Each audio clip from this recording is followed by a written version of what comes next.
Welcome to the Deep Dive, where we take a stack of your sources and distill the most potent insights, really cutting through the noise so you can get straight to what matters. Exactly. Today, we're plunging into the fascinating world of trading psychology. Specifically, Tom Hougaard's Best Loser Wins. We're looking at a journey into the mind of a high-stakes trader. I mean, this guy at one point was risking up to $3,500 per point. Yeah, that's a staggering amount of capital on the line for every tiny market tick. It's hard to even comprehend that level of risk. Totally. And this deep dive, it isn't really about giving you stock tips or, some new technical analysis strategy. Right. Instead, we're unpacking a profound exploration of mindset, mental resilience, and this really counterintuitive idea that to achieve extraordinary trading success, you might actually need to become what Hougaard calls the best loser. A best loser. It sounds so backward. It does. But he argues that failures in trading often stem from a deep misunderstanding of our own psychology, much more than just lacking market knowledge. You've shared excerpts that reveal Hougaard's incredible journey. He started as this young, curious observer, right? And then became a retail trader who famously turned, what was it, $30,000 into over $1.3 million in a single year. That's the story, yeah. An incredible run. But the true secret sauce, as you say, wasn't just sharp technical skills. It was a radical internal shift in thinking. Okay. So our mission for this deep dive is to unpack precisely how he transformed his mindset, what common psychological traps tend to ensnare most traders. The pitfalls. Exactly, the pitfalls. And also how you, the listener, can apply these insights, not just to trading, but really to any area of life where resilience, self-awareness, and overcoming internal resistance are key. Makes sense. Okay, let's unpack this. Let's do it. So Hougaard's journey, it started with this deep, almost magnetic fascination with markets, sparked by these huge events like the 73 bear market, the 87 crash. Yeah, the big ones. He pursued an academic understanding, got 2 degrees, studied various economic theories, but he pretty quickly realized these traditional economic models, well, they fell short of explaining market complexity. Right, they just didn't capture the whole, often messy picture of human behavior that he was seeing. Exactly. And what stands out here is how he portrays the markets. He calls it an elusive mistress. Captivating, yeah, but also capable of bringing both immense joy and profound pain, especially if you approach it rigidly. An elusive mistress. I like that. He describes his own passionate pursuit, trying countless strategies, often just leaving him frustrated and, as he honestly puts it, sometimes in tears. He just couldn't detach from that emotional roller coaster. Wow.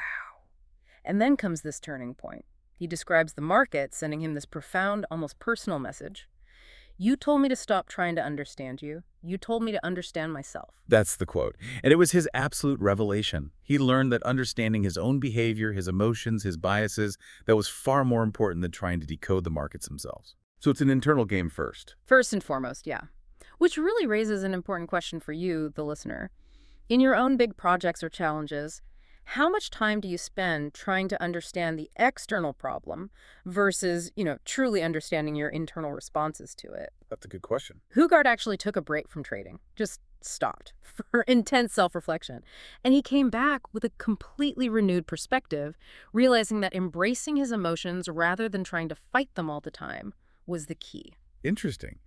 His passion, already there, was then fueled even more by Michael Lewis's Liar's Poker. Oh, yeah. Classic book. Which is funny because it was meant as a warning against Wall Street excesses, right? Right. But it paradoxically just deepened his fascination. Happens sometimes. He worked multiple jobs to fund his education and then had this fortunate early encounter with market volatility during Black Wednesday in 1992. Ah, Black Wednesday. Infamous. For those unfamiliar, that was the day speculative attacks basically forced the British pound out of the European exchange rate mechanism. And Hougaard sort of unknowingly exchanged Danish kroner at a super favorable rate, made his university education debt-free. Wow. Talk about a lucky break. But even then, he recounts another story from that time. An Englishman who made a fortune trading against the French franc, but then lost it all.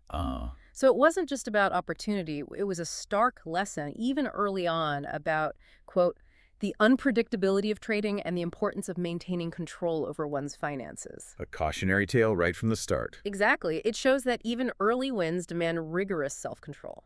And his university education, while giving him theory, it completely lacked practical insights into these emotional factors. He found the economic theories just too rigid, kind of disconnected from human reality. Mm-hmm. Historical case studies like the rich man's panic of 1903, 1907, even recent stuff like the coronavirus panic, just cemented his belief that human emotion heavily influences markets, often way more than pure fundamental analysis. He basically concluded the markets are fundamentally driven by emotions, not pure rationality. Right.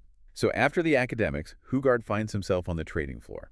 He's experiencing the raw, uncensored emotions of professional traders firsthand. Yeah, the real deal. And he observes that despite having immense tools, education, all these resources, very few traders stood out as successful. It's surprising, isn't it? Yeah. And a CEO of a London trading firm even noted that many clients who had high winning ratios still eventually incurred significant losses. So what's going on there? How can you win often but still fail? Well, zooming out, this reveals a crucial and, frankly, pretty unsettling truth Hougaard emphasizes. Normal is a loser. Ouch. Yeah. Most people, even smart, driven people, seem to mirror these detrimental psychological patterns. He states it plainly. Tools do not make you a top trader. Techniques do not make you a top trader. So it's not the strategy. Not primarily. It's about deep personal analysis and emotional awareness. He suggests that if normal means opening a trading account and losing money, which, let's face it, is the reality for many, Sadly, yes. then most traders are just following the path of everyone else who will eventually lose.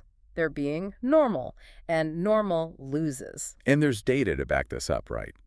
Research on millions of trades. Yep. 43 million trades analyzed. It showed that high win rates do not guarantee profitability Why not? because traders often lose far more on their bad trades than they gain from their wins.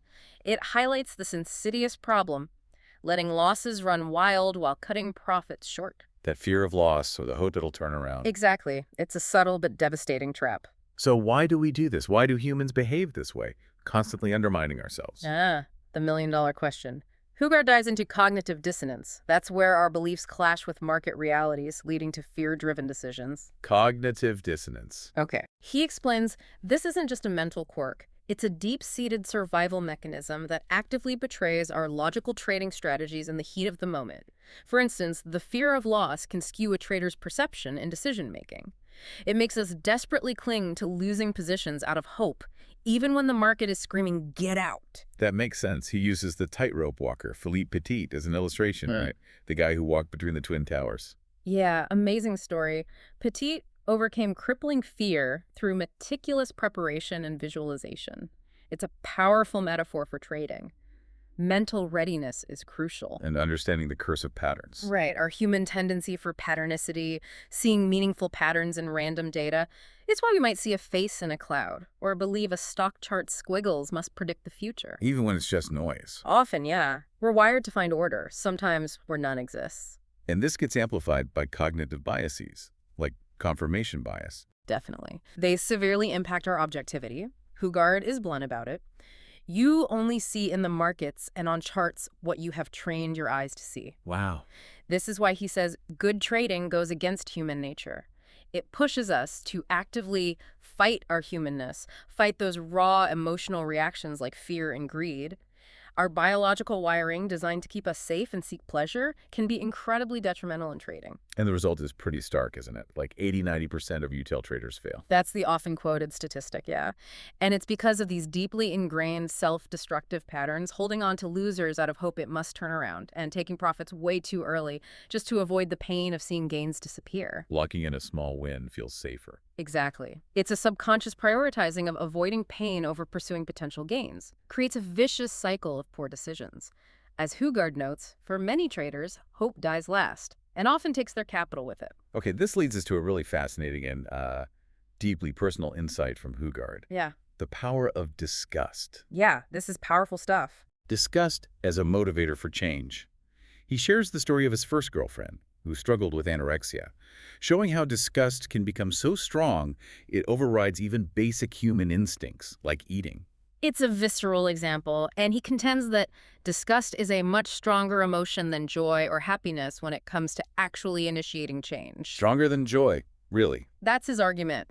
Reaching a point of genuine disgust with your own self-defeating habits, That can be the most potent catalyst for significant behavioral transformation. So it's not just about wanting something positive, it's about being repulsed by the negative. Precisely. And this is critical for you, the listener, to consider. What behaviors, what patterns are you truly disgusted enough with to finally change? He argues it's often this profound disgust, not positive affirmations alone, that sparks real, lasting personal rebirth. He applied this to his own trading, didn't he? His disgust with making the same mistakes over and over. Exactly. Repetitive mistakes born from overconfidence, emotional trading. His disgust finally pushed him to change his approach fundamentally. He also bravely shares his past struggles with alcohol addiction. Right, the AA meeting. Yeah, admitting his struggles there was painful, he says, but also liberating. A personal rebirth, he calls it a fresh start. It is like a forest fire. It clears the debris. New growth can start. Wow, like a forest fire. That's a strong image. It really is. And what this emphasizes, looking at the bigger picture, is the necessity of radical self-evaluation and, frankly, unflinching honesty to confront destructive habits. No hiding. No hiding. This also comes into play when trading through a slump. He shares a really tragic story about a friend, Adam. Oh, I remember reading that. It was heartbreaking. Yeah, Adam lost everything, wealth, marriage, home, due to one catastrophic trading decision triggered by unexpected market moves. It's a stark reminder of the immense emotional toll and the deep loneliness that can come with trading. Setbacks aren't just theoretical. Absolutely. Yeah. Yet, despite that, Hougaard maintains this sense of optimism. He says, everyone has setbacks. Kobe, Rafa, Federer, you, me. At all slumps end. Yeah, he brings in Kobe Bryant, famously known for missing more shots than any other player in NBA history. But also for practicing relentlessly. Obsessively, especially after errors. It underscores that embracing failure isn't just about accepting it, it's about actively using it. Hougaard puts it perfectly.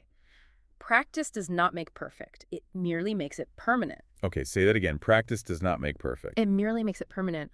Only through a dedicated approach to practice, with a specific attention to finding your mistakes, will you improve. You have to practice the right things, consciously correcting errors. Got it. Practice makes permanent. That's powerful. And this is exactly where the core philosophy of the book emerges. The best loser wins. There it is again. Success in trading is less about winning and more about how well a trader can handle losses.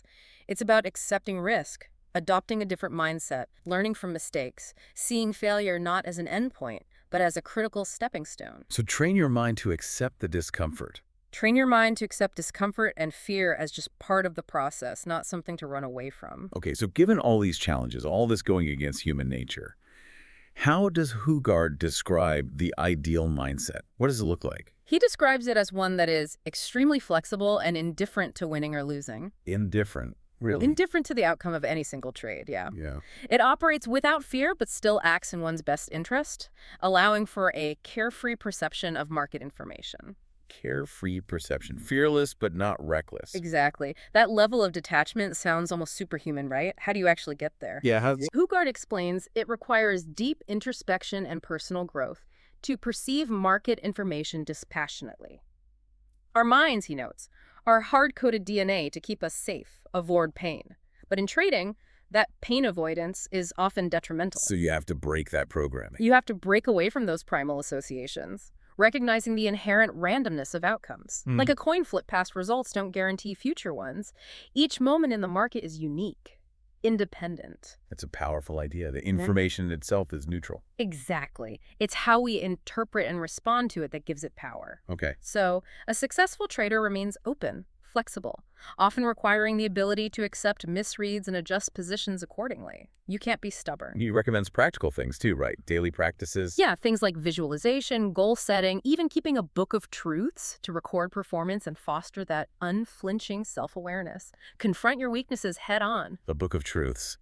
Brutal honesty with yourself. That's the idea. The deeper implication here is that the journey to consistency means actively training your mind to accept discomfort and fear, flipping the script, seeing losses as learning opportunities. So assume you might be wrong. Assume your position may be wrong until proven otherwise. Consciously expect discomfort and control your emotional responses both to wins and losses. Don't get euphoric, don't panic. Hold fast, run towards the danger, not away. That's a good way to put it. It's about cultivating this emotional detachment that allows decisions based on logic and strategy, not euphoria or panic. He even suggests that morning exercise, visualizing losses. Yeah, visualizing losses to systematically desensitize yourself to their emotional impact. It sounds incredibly counterintuitive, almost like self-torture, It does. but it's about preparing the mind for the inevitable bumps in the road. So ultimately, Hougaard's message is, it's all internal. Pretty much. His conclusion is clear. The road to consistency, success, and enlightenment in trading begins in the last place you'd ever think to look, inside yourself. Wow. Control your mind to control your future. That's the essence. Okay, this deep dive into best loser wins, it's really shown us that true trading success, and maybe success in lots of areas of life, isn't about avoiding failure at all costs. No, it's about mastering your response to it. Right. Cultivating a mindset that's incredibly flexible, relentlessly resilient, and just brutally honest with itself. Yeah, you've heard how Tom Hougaard realized understanding himself was way more important than understanding the markets, how he learned to leverage even difficult primal emotions like disgust as this powerful catalyst for change. And facing failures head on, like Kobe Bryant, seeing them not as setbacks, but as rocket fuel for growth. Exactly, fuel for growth. So for your final thought today, maybe consider this. If the true measure of your growth as a human being is not what you know, but rather what you do with the things you know, what destructive patterns are you ready to become truly disgusted with, enough to spark your own forest fire of personal transformation? And building on that, if you really embrace this idea that the best loser wins, how might that fundamentally change your approach to risks, to setbacks, and ultimately to your own journey toward success? Something to think about. Because as Hougaard found, the answers, they're always within.